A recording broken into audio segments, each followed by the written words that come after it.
with twisting motions, like she had a med ball bent over rotational Palloff, and she talked about due to her osteoporosis, that may be what's that twisting is causing her pain within her lower back. But with osteoporosis, you don't want to stop the twisting motion. So how, I guess I don't know my question, but I just kind of want verification that it's right to still move within that motion, even with a little bit of bone decay. Yeah, I mean, if you don't use it, you lose it. Exactly. And so I think the biggest piece is to do a down dog. No, I mean, I think it's mostly just having the conversation of what level of discomfort are we getting?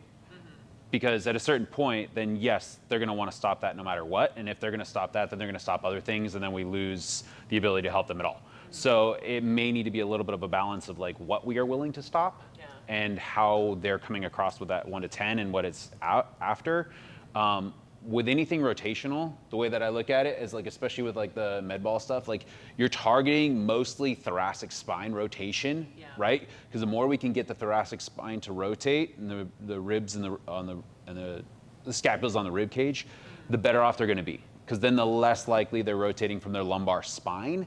And so oftentimes it's just looking at can we just rotate from here and isolate here? So with the med ball slightly bent over, if I'm here, the whole goal with the Palloff is to isolate this and not let this move, but maybe we need to isolate it even more. So if we want to isolate that even more, if we drop them down to the knees, now we're a shorter lever, cool, now we have less likely to do that. Or if we need to go even one step further and we go half kneeling, you guys see me? But if you go half kneeling, now we're even less likely. And that's the whole point of that progression is can I lock this down to just move this upper back and get some of that mobility there? So I would look how can I keep regressing? And then your final one, I mean, you can't get more than here. And then that's where a quadruped rotation or a reach through or a thread the needle. So I'd always be looking for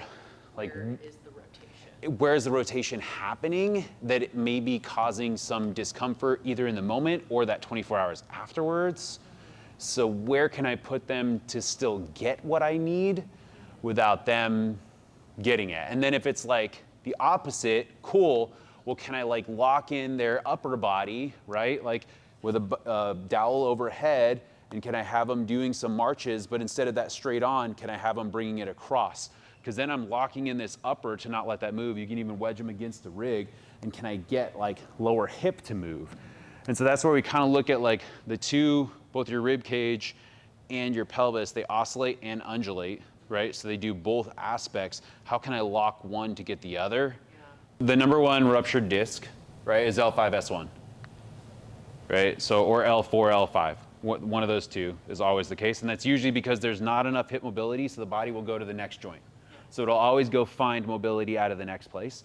And so I always like to express to clients as much as possible, hey, we may be a little fearful of rotating, but the less we do any type of rotating, if we lose that capacity, our body will fight to get that rotation from somewhere else when we need to Stephanie's original point.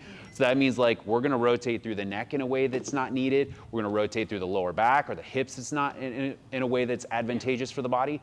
And so if I just try and express look, hey, if we avoid this, it's going to lock up. Eventually, if it doesn't move, we're not greasing those grooves, it will not move. And the body will need to rotate from somewhere else.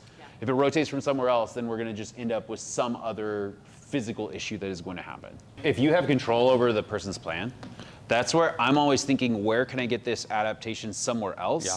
Not just to get the adaptation, but also so that I can use it as leverage later when I'm having the next level conversation.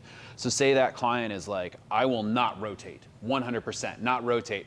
Cool, that's all good. Let's go do your 3-point rows. Now with your 3-point row, I want you to put your hand on the bench, and I really want you to stretch and reach and pull all the way through. Stretch and reach, pull all the way through. Yeah, I really want that elbow to drive really far. Come with it, bring your chest with it.